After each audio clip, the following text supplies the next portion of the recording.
The sickening thud echoed even above the roaring chaos. A sound so final, so heavy, it seemed to momentarily suck the air from Sarah Thompson's own lungs. Her eyes, already burning from the acrid bite of tear gas, swirling like malevolent spirits through the city square, locked onto the source. A man, just a young man, crumpling to the unforgiving pavement, his body folding like a discarded puppet whose strings had been violently, irrevocably severed. All around them, the world had become a raw, bleeding wound. Shouts of fury, of pain, of sheer, unadulterated rage ricocheted off the cold granite faces of buildings, a terrifying symphony of societal breakdown. Explosions, the percussive pop-crack of tear gas canisters, the dull whump of unknown projectiles, tore through the air. Sirens wailed, a desperate, overwhelmed chorus lost in the storm. It was a war zone, not in some distant, foreign land, but here, in the heart of an American city. And in the very epicenter of that madness, a life was extinguishing. Sarah, a nurse whose hands were instruments of healing, whose entire being was dedicated to mending, to soothing, felt an icy dread coil in her stomach. Every survival instinct, honed by years of navigating the controlled pandemonium of an emergency room, screamed at her, retreat, find cover, survive this. But then, another voice, deeper, more insistent, a voice forged in the crucible of countless life-and-death battles fought under sterile lights, surged through her. It was the unwavering, unbreakable vow of a healer. The protestor, the police, the politics, they dissolved. There was only the fallen man. The world contracted, sharpening to that single, urgent point of desperate need. Violence erupted, an indiscriminate, terrifying force threatening to consume everything. But inside Sarah Thompson, a different kind of power was igniting an unbelievable courage, meticulously built over a lifetime of quiet service, now thrust on the most public, most perilous stage imaginable. What she chose to do next, in that maelstrom of hate and fear, would redefine bravery for everyone who witnessed it. If they could even comprehend the selfless miracle unfolding amidst the bedlam. Sarah Thompson was not a soldier accustomed to battlefields, nor a police officer trained for riot control. She was 52 years old, an emergency room nurse at City General Hospital, and her face, usually animated with a quick, empathetic smile, was now etched with the fatigue of a just-completed 12-hour shift and the dawning horror of her surroundings. Her brown hair, normally secured in a no-nonsense bun, had strands escaping, clinging to her damp forehead. She'd witnessed more than her share of human suffering. The mangled aftermath of car crashes, the brutal reality of street violence, the sudden, devastating betrayals of the human body. The ER, she often thought, was its own peculiar kind of front line, a place where the forces of life and death clashed in a relentless, daily skirmish. Just last week, a frightened elderly woman had come in, clutching her chest. Sarah had held her hand, spoken with gentle reassurance while monitors were attached, discovering the woman was recently widowed and terribly lonely. The chest pains were anxiety. Sarah had stayed, listening, offering a human connection as vital as any medication. That was her nursing, skill intertwined with deep empathy. But the ER, for all its intensity, was a front line with rules, with protocols, with a team fighting alongside her. This was raw, untamed anarchy. Her everyday life was a meticulously ordered symphony of care. It began before dawn, the aroma of strong coffee, a familiar ritual, a moment of quiet fortitude before she stepped into the demanding, often heartbreaking, embrace of the hospital. She'd navigated the challenging landscape of single motherhood, raising 2 children who were now successfully launched into their own lives, juggling PDA meetings with grueling double shifts, school plays with sudden, cold blue emergencies, had woven into her resilience as tough and flexible as surgical steel.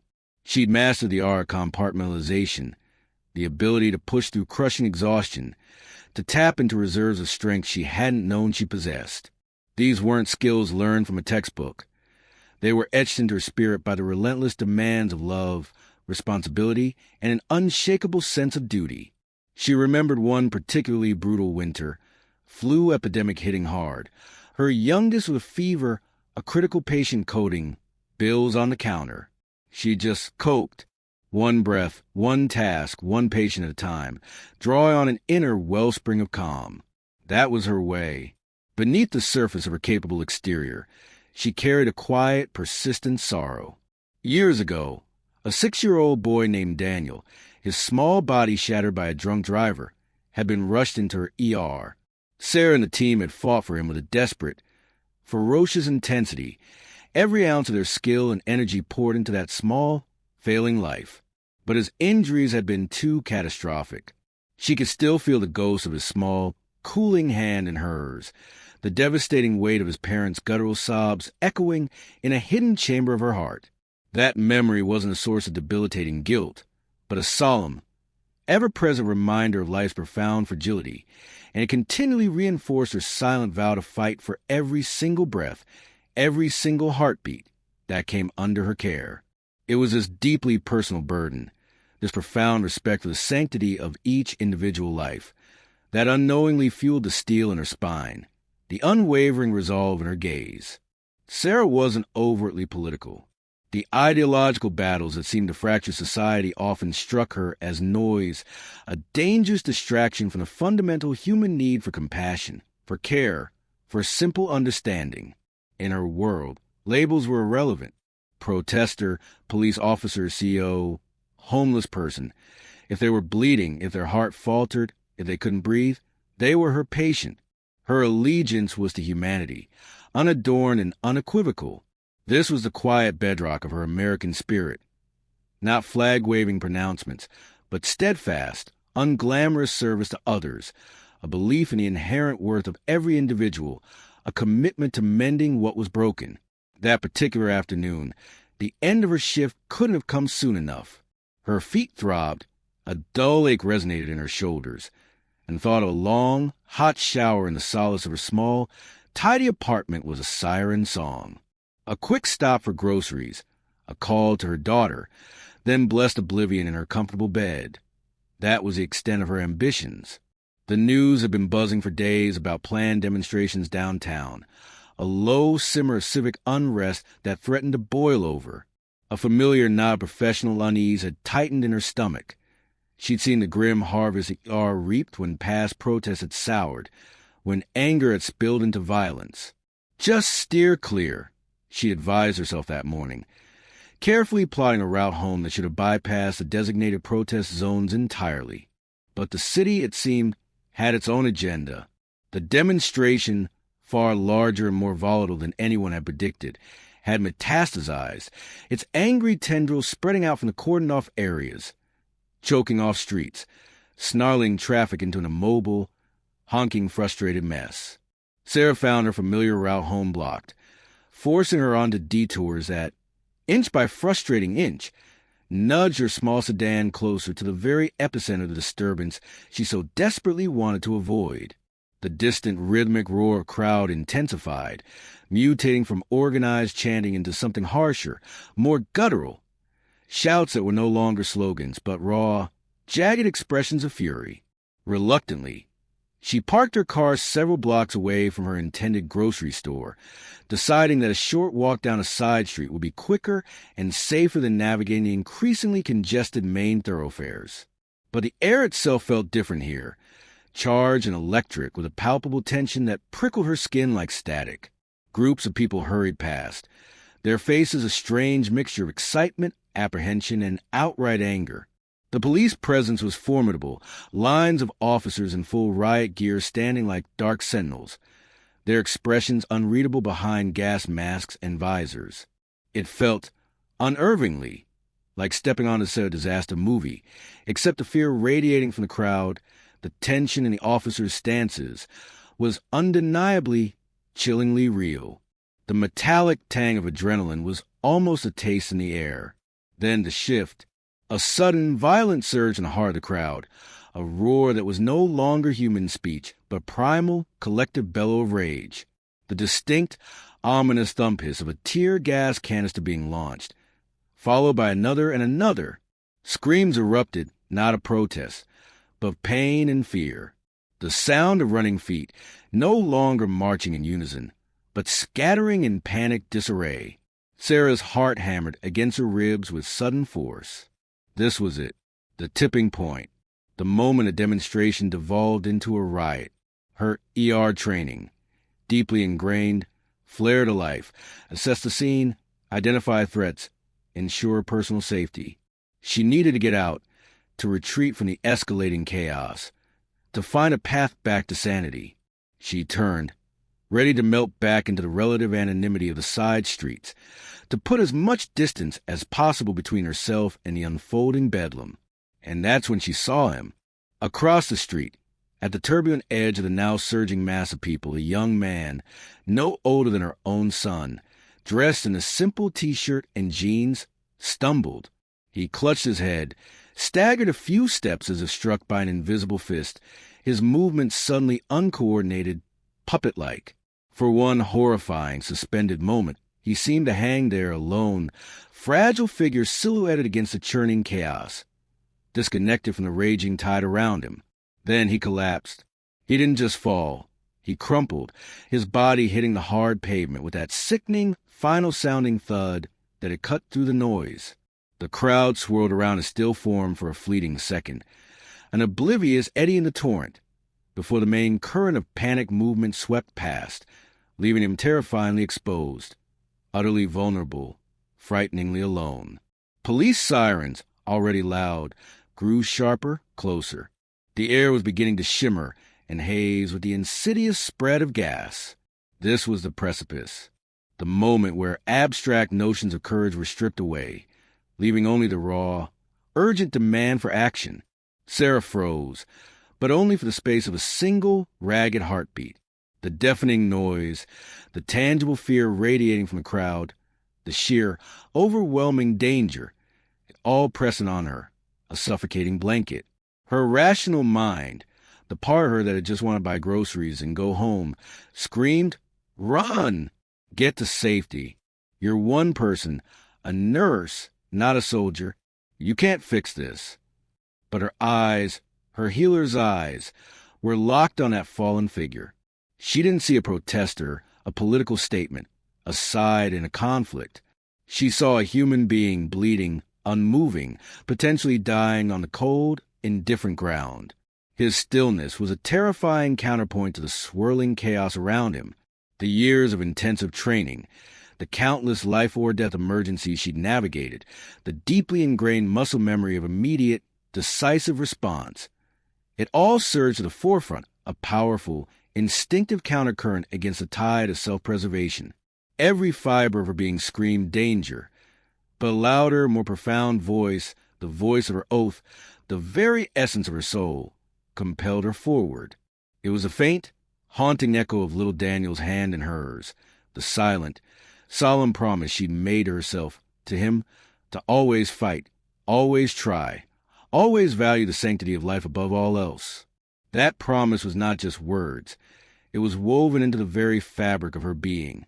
"No," she whispered, the word of fierce denial of her fear, a profound affirmation of her inescapable duty.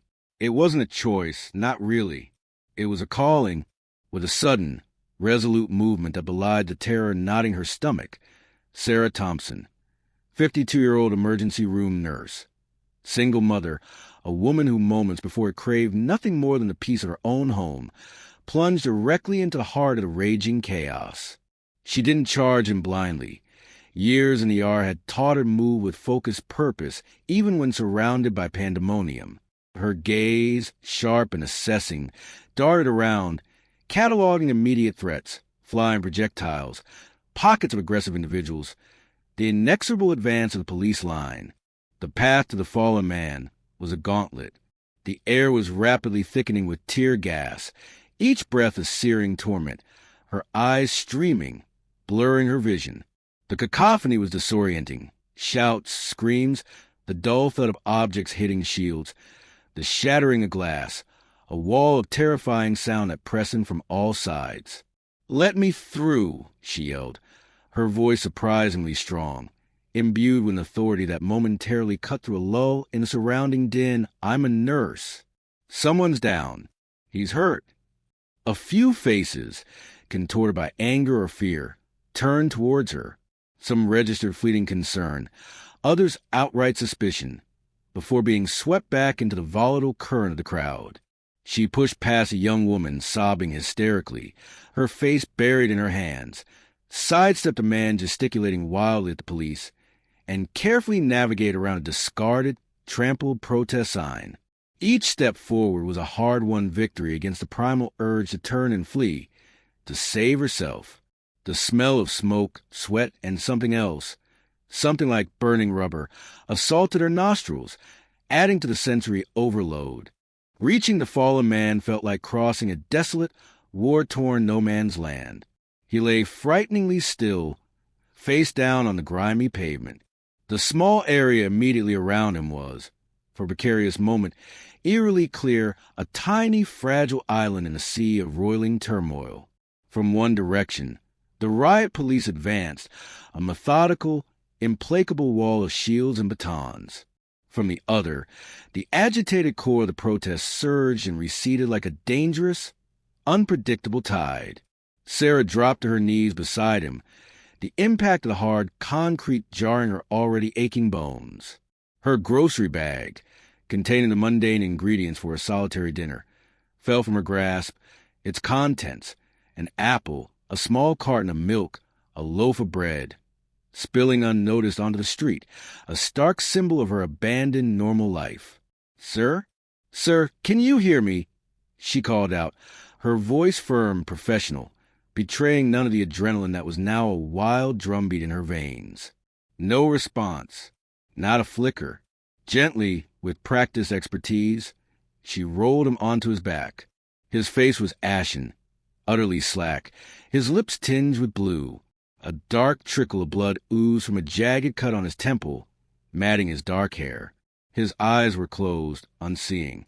Her fingers, swift and sure, pressed against his carotid artery, searching for the reassuring thrum of life. Nothing.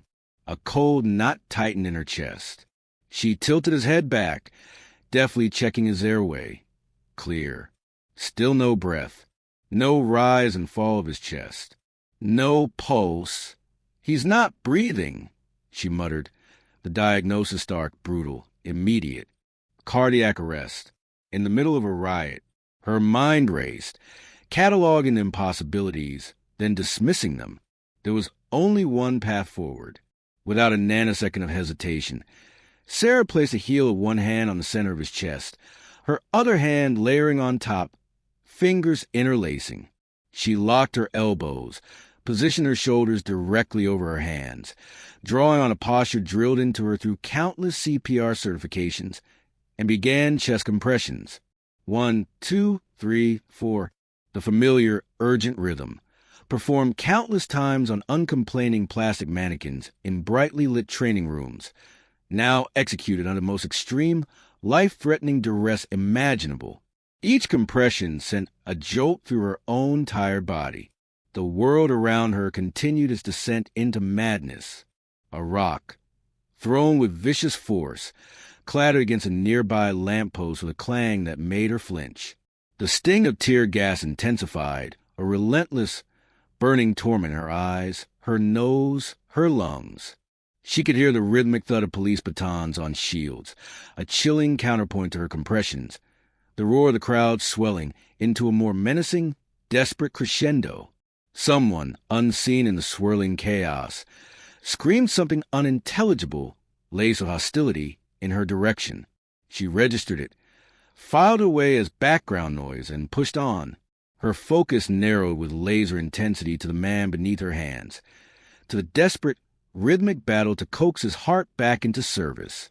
"Somebody call 911, she yelled, her voice cracking from the strain and the gas, hoping, praying that someone, anyone, in this maelstrom could hear her, could understand. "Tell the man down. CPR in progress.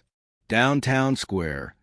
But there was no comforting assurance that her plea had been heard, or that help, even if summoned, could possibly navigate this war zone.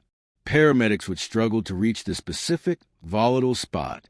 She was utterly, terrifyingly on her own, a lone figure of compassionate defiance against both the surrounding human fury and the encroaching shadow of death itself.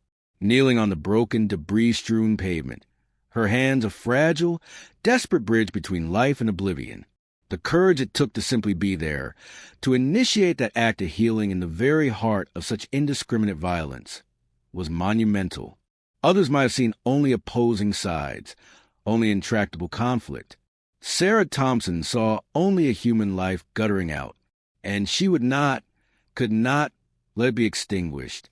The compressions were a brutal, relentless, exhausting cadence. 30 powerful thrusts, forcing blood through his unresponsive body, then 2 quick, desperate breaths, her mouth covering his, trying to force life-giving air past the tear gas residue on his lips, into his silent lungs. The acrid taste of the gas, the grime of the street, the metallic tang of fear, it was all there, a nauseating cocktail. But Sarah pushed it all down, compartmentalizing as she'd done so many times before, focusing solely on the task, on the fragile, flickering ember of hope she nurtured within her. Her own muscles screamed in protest. A sharp pain began to shoot up her right arm, but she adjusted her position slightly, pushed through it. Her vision swam periodically from gas and exertion. Chaos swirled ever closer, a tightening vice. A phalanx of police officers, their shields interlocked, was methodically, inexorably pushing the crowd back, directly towards her exposed position. From the other side, a fresh surge of angry protesters, fueled by the police advance and a renewed sense of outrage, pressed forward, pelting the advancing line with anything they could find. Sarah was caught directly in the terrifying no-man's land between these two colliding forces, the violence closing in like the jaws of a monstrous predator. The noise was a physical assault, a battering ram against her eardrums. A tear gas canister, trailing a plume of noxious smoke, arced through the air and landed with sickening hiss just a few feet from her. The acrid smoke billowed instantly, thick and choking, enveloping her. Sarah's eyes streamed uncontrollably. Her lungs burned as if filled with molten lead. She coughed, a series of ragged, desperate gasps. But her hands, those incredible, steady hands, never faltered, never broke their life-sustaining rhythm on the young man's chest. She instinctively hunched her body lower, trying to shield him, to shield herself from the worst of the blinding gas, from a hail of unseen flying projectiles. Focus, Sarah, focus, she told herself, the internal mantra a lifeline. Come on! She gasped between each set of compressions, the word a hoarse prayer, a fierce command, a desperate plea to whatever forces govern life and death. Breathe, damn it, you have to breathe for me. Her own breath was ragged, painful. Each inhalation felt like sucking in ground glass. Her throat felt raw, stripped. A brick, heavy and jagged, skittered past her head, missing her by mere inches, thudding dully against the pavement. She flinched violently but didn't stop.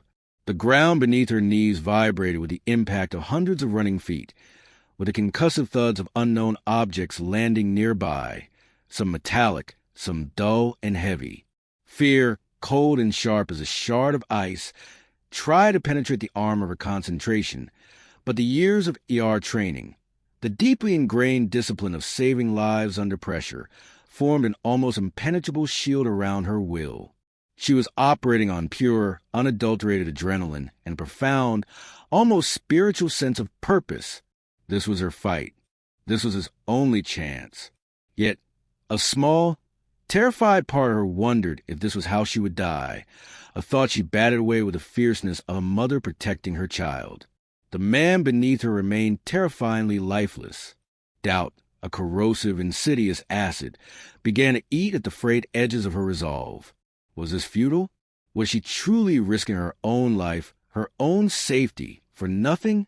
The thought felt like betrayal, and she crushed it instantly, ruthlessly. As long as there was a breath of a chance, however slim, however improbable, she would fight. That was the oath she had taken, not just with words, but with every fiber of her being. That was who she was, a young woman. Her face a mass of tears and soot, a crumpled protest banner clutched forgotten in her trembling hand. Stumbled near Sarah. She stopped abruptly, her eyes wide with a mixture of raw terror and dawning, disbelieving awe as she took in the scene. This lone nurse, seemingly oblivious to mayhem, battling with fierce determination for a stranger's life amidst the escalating pandemonium. "What were you doing?" she stammered, her voice barely audible above the din. "He's not breathing," Sarah yelled, her voice strained, not taking her eyes from her patient's still face. "Help me shield him, please." To Sarah's profound surprise, the young woman, galvanized by the raw, undeniable courage she was witnessing, hesitated for only a second. Then, with a visible effort of will, she knelt beside Sarah, turning her back to the most immediate direction of the crowd's violent surge. Her slight frame, offering a pitifully inadequate but deeply symbolic barrier, was a silent testament to the power of one person's selfless bravery to ignite a spark of courage in another. It was a small act, almost insignificant against the terrifying scale of the violence, but was a flicker of shared humanity, a fragile shield against the storm. From the other side, a young police officer, his face entirely obscured by a heavy gas mask and a reflective visor, paused in his relentless advance. His name was Miller, barely 22, 2 years on the force, and the scene unfolding before him was unlike anything he'd encountered in training or on the streets. His orders were clear, unequivocal. Clear the street, restore order, use necessary force. But the sight of the nurse, her body shaking with visible effort but her actions unwavering and precise, her desperate plea for help cutting through his radio static, it gave him pause. He could see the absolute desperation, the sheer, unyielding determination etched into her posture, even through the haze of gas. For a split second, the uniform, the protest, the anger, the us versus them mentality, it all faded, and he saw only one human being fighting with everything she had to save another. He hesitated, his heavy baton slightly lowered, a silent, profound conflict warring within him. The rule book had no chapter for this. The stakes were deepening with every passing, agonizing second. A small fire had erupted from an overturned, overflowing trash can a dozen yards away, its greedy flames licking at the sky, casting flickering, demonic shadows across the chaotic scene. The heat, even from that distance, added another layer to Sarah's misery, making her skin feel tight and dry. The air was a toxic, unbreathable soup of smoke, tear gas, human sweat, and raw, palpable fury. She knew, with a chilling, gut-wrenching certainty, that her time, her window of opportunity, was rapidly closing. Either the raging crowd would overrun her small, vulnerable position, or the advancing police line would inexorably sweep through, or she would simply collapse from sheer physical exhaustion and the cumulative effects of the toxic exposure. Her body was screaming for rest, for clean air, for safety. But still she pumped. Still she breathed for him. Her arms ached with fiery, consuming pain, each compression sending jolts up to her shoulders. Her back screamed in protest from the unnatural, sustained posture. Her lungs felt shredded, raw. But in her mind's eye, clear and sharp amidst the blurring chaos, she saw that little boy's face from all those years ago, his innocent eyes pleading. Not again, she thought, a fierce, silent vow. Not this time. Not if I can help it. She was digging deeper than she'd ever had to dig before, drawing on a hidden reservoir of grit and primal determination she hadn't known she possessed, fueled by a desperate, sacred, almost maternal hope. The profound vulnerability of the man beneath her, his life held solely and precariously in her trembling hands, sharpened her resolve into a diamond point. She would not break. She would not falter. She would not stop. Not yet. Then, a flicker, a tiny, almost imperceptible movement beneath her hands as she came up from a compression. The man's chest hitched just once. A small, ragged, almost soundless gasp. Sarah's heart, already pounding, seemed to leap into her throat. "Yes!" she cried out, a raw, triumphant sound of pure, unadulterated hope, momentarily cutting to the surrounding din. She frantically, almost roughly, pressed her fingers to his carotid artery again, her own breath held captive in her lungs. Thready, weak, erratic, but it was there, a fragile butterfly wing, a pulse, beating a faint, hesitant rhythm against the raging storm of the riot. He was alive. By the narrowest, most improbable of margins, he was alive. But he was far from safe. He was still deeply unconscious, his breathing shallow, sporadic, and dangerously erratic. He needed oxygen, advanced medical intervention, the sterile security of a hospital, none of which existed in this maelstrom of violence and hatred. And the immediate, pressing danger around Sarah had reached its terrifying zenith. The police line was now only feet away, the officers shouting stern, amplified commands to disperse, their heavy shields forming an imposing, unyielding, advancing wall. On the other side, a fresh wave of protesters, enraged by the police advance and the sight of their comrades being pushed back, surged forward with renewed ferocity. Some desperately trying to pull their fallen comrades back from the police line, others intent on direct, physical confrontation. Sarah and her patient were directly, horrifyingly, in the path of this imminent, violent collision. It was Officer Miller, the young policeman who had hesitated earlier, who now found himself at the very flashpoint.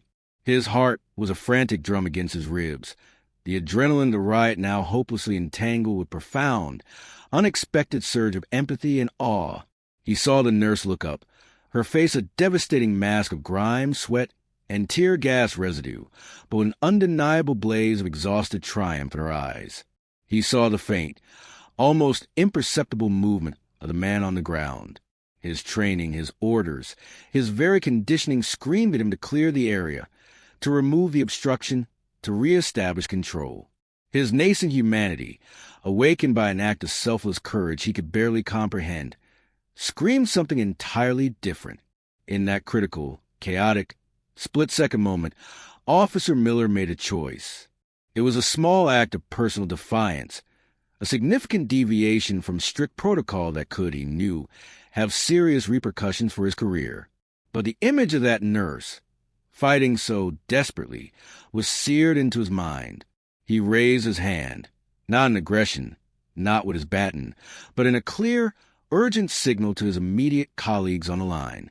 "Hold!" he yelled, his voice muffled by his mask, but carrying an undeniable, commanding urgency that cut through the noise. "Medical emergency. Civilian down. Get her space. Paramedics are en route."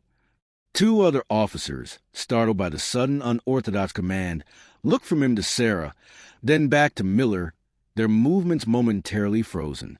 They saw it too, the raw, undeniable heroism unfolding at their very feet, a scene of desperate compassion starkly contrasted against the surrounding brutality. They hesitated. Then, almost imperceptibly, their rigid line bulged slightly, creating a tiny, precarious, almost sacred pocket of relative calm around Sarah and the injured man.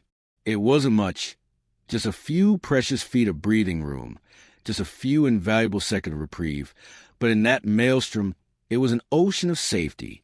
It was enough. From a crowd, the young woman who had bravely tried to shield Sarah, seeing the police line inexplicably pause, cried out, her voice high and clear, "They're helping him. He's hurt. Make way. Don't push forward." A few other protesters, those closest in front, momentarily stopped their aggressive advance, their anger briefly, astonishingly, eclipsed by the primal, universal drama of life and death being played out before them. For one fleeting, surreal instant, the two warring sides, police and protesters, were united by the silent, desperate, heroic efforts of one exhausted woman. It was into this fragile, temporary sanctuary, this momentary cessation of hostilities, that the paramedics, guided by Miller's increasingly urgent radio calls made just moments before, finally broke through. Two figures in bright high-visibility vests, their movements swift and practiced, carrying their heavy medical bags, their faces grim and intensely focused. They navigated the debris-strewn pavement with an air of urgent professionalism, their arrival a beacon of hope in the smoky haze. They knelt beside Sarah, their expressions initially clinical, rapidly assessing, then shifting to undisguised astonishment as they took in the full, unbelievable scene. The riot still raging mere feet away on either side, the utterly exhausted, grime-covered nurse, the still critical patient. What happened here? One of them, the lead paramedic, a seasoned veteran named Dave, asked curtly, already expertly attaching a non-rebreather oxygen mask to the young man's pale face. Sarah, her voice hoarse, choked with emotion, lingering gas, and profound fatigue, managed to gasp out the critical information. Collapse, no visible trauma initially, no pulse, not breathing. Started CPR maybe 5-6 minutes ago. Got a faint, thready pulse back just now. Dave, the paramedic, met her eyes. He saw the tear tracks cutting clean paths through the layers of grime and soot on her cheeks. He saw the raw, abraded skin on her knuckles from the force and duration of the compressions. He saw the bone-deep weariness in her posture, yet the fierce, unyielding determination still burning in her gaze. He'd seen a lot of heroism in his long career. Firefighters emerging from infernos, fellow medics working miracles under pressure. But this was something raw, elemental, and profoundly courageous. "You did good," he said, his voice rough with an emotion that sounded like respect, like awe. "You did damn good, ma'am." He then turned to his partner. "Let's get him packaged. Rapid transport." As they efficiently stabilized the patient, securing him to a backboard, starting in 4, preparing him for the perilous journey to the hospital, Sarah felt the massive wave of adrenaline that had sustained her for so long finally begin to drain away, leaving her weak-kneed, lightheaded, and trembling uncontrollably. It was as if a dam inside her had burst.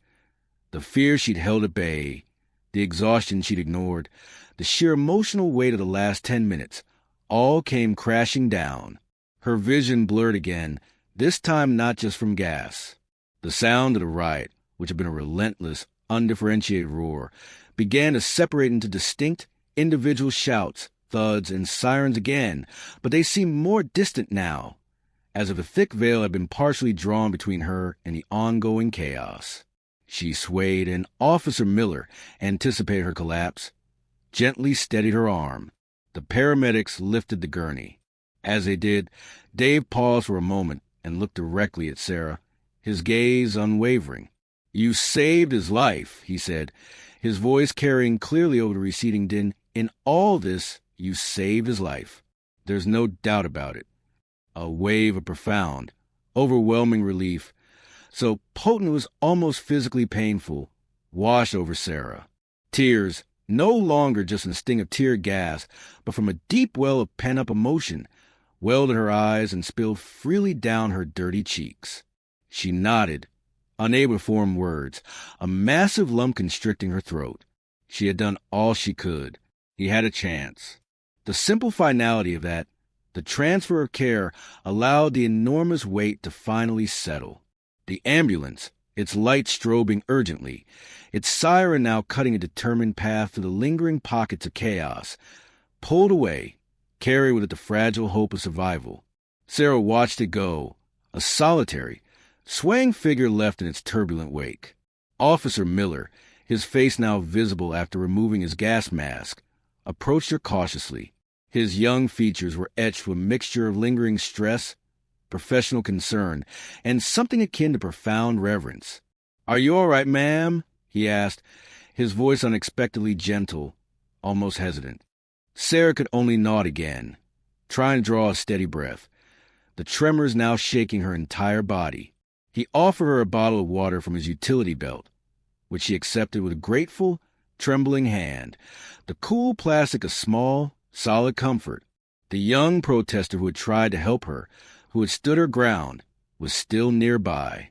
Her earlier fear had been replaced by a look of quiet, profound respect. She simply looked at Sarah, her eyes shining, and whispered, "Thank you. You were amazing." A news camera, manned by a persistent journalist who had edged closer to the scene, swiveled towards them, its lens a cold, impartial, recording eye. Sarah instinctively turned away, shielding her face with her arm. She hadn't done this for recognition, for accolades, for 15 minutes of fame. She had done it because it was necessary, because a human life was in peril, because, deep down, it was simply who she was. The immediate, acute danger had passed for her, but the riot, though pushed further down the street, still grumbled and raged, a dull, angry, persistent murmur. But here, in this small, cleared space on the scarred pavement, there was a pocket of something else entirely, a fragile sense of shared humanity, of courage witnessed and acknowledged, of a life literally pulled back on the brink of oblivion. Exhaustion, deep and bone-weary, settled over Sarah like a leaden cloak. But beneath it, a quiet, powerful sense of profound satisfaction began to glow, the deep satisfaction of having faced the ultimate test of her skills and her spirit and not been found wanting. The world outside this small circle was still a fractured, angry mess, but in her small corner of it, for one precious, hard-won moment, she made an undeniable, life-altering difference. The cause was etched on her bruised knees, in her burning lungs and aching muscles, but the reward was a quiet, indelible, profound knowledge that she had held the line against death itself. The following day, the city awoke bruised, battered, and somber, slowly began to count the cost and assess the damage of the previous day's turmoil. News reports were filled with stark images of the violence. Shattered shop windows, overturned vehicles, smoldering debris, and angry, divided faces. Somewhere deep within those reports, buried amongst the political analysis and calls for calm, there was a brief, fleeting mention, accompanied by a blurry, distant photograph of an unidentified woman, a mystery nurse, kneeling heroically over a fallen protester amidst the chaos. Sarah saw it for a split second on the flickering breakroom television at City General before her morning shift began. A small, private, almost imperceptible smile touched her lips, and then she quickly turned away, focusing on the task of preparing for another demanding day. Her anonymity was a small, welcome comfort. Later that week, she learned through a discreet inquiry made by a colleague, who knew when the paramedics on the scene that the young man, whose name was Ethan Williams, had survived. He was still in intensive care, facing a long recovery, but he was stable, and the doctors were optimistic that he would eventually make a full recovery. The medical team had been unequivocally clear. The immediate, sustained, and high-quality CPR he received on the street, under those impossible conditions, had been the single most critical factor in his survival. Without it, he would have been another tragic statistic, his life extinguished on the cold pavement before the ambulance could ever have reached him. Sarah Thompson slipped back into her routine. She put on her clean, pressed scrubs, tied back her hair in its customary bun, and walked the familiar, sterile-smelling halls of the emergency room. The cuts and bruises on her knees were already fading, hidden beneath her uniform trousers. The lingering ache in her muscles was a private, fading reminder of an extraordinary day. To her colleagues, she was just Sarah, reliable, compassionate, efficient, a damn good nurse. None of them knew the full, terrifying extent of what she had faced, what she had done, the crucible she had passed through. But she was changed, subtly yet profoundly. The experience hadn't hardened her or made her cynical. If anything, it had deepened her already profound compassion, reaffirmed her fierce, unwavering commitment to her calling. It had also shown her, with stark, unsettling clarity, the terrifying fragility of peace, the thin, easily torn veneer of order that separated society from chaos. And yet, amidst that shattering, she had also witnessed something extraordinary, the incredible, almost unbelievable courage that ordinary people could summon in the face of unimaginable adversity. Officer Miller, choosing compassion over rigid adherence to orders, creating that vital space. The young protester, finding a bedrock of bravery amidst her own palpable fear, offering what little protection she could. These small, vital acts of humanity, born from the spark of her own, resonated deeply within her. Her heroism wasn't about a uniform or a medal or a grand, public gesture broadcast to a waiting world. It was about the quiet, unwavering, often unseen American spirit that resides in the hearts of everyday people. The teachers who instinctively shield their students from harm, the neighbors who run into burning buildings without a second thought, the dedicated professionals like herself who wade into chaos armed only with their skill, their training, and their fundamental humanity. It was a spirit of self-sacrifice, of looking at a fellow human being in desperate, life-threatening need and saying, with every fiber of one's being, "Not on my watch." Sarah Thompson would never seek out the label of hero. She would say she was just doing her job, what anyone would have done. But in that terrifying moment when violence erupted all around her, when a city seemed to be tearing itself apart at the seams, she had become a luminous beacon of hope, a powerful, unforgettable testament to the enduring power of courage, the profound, unshakable strength of compassion, and the unbreakable, magnificent resilience of the human spirit.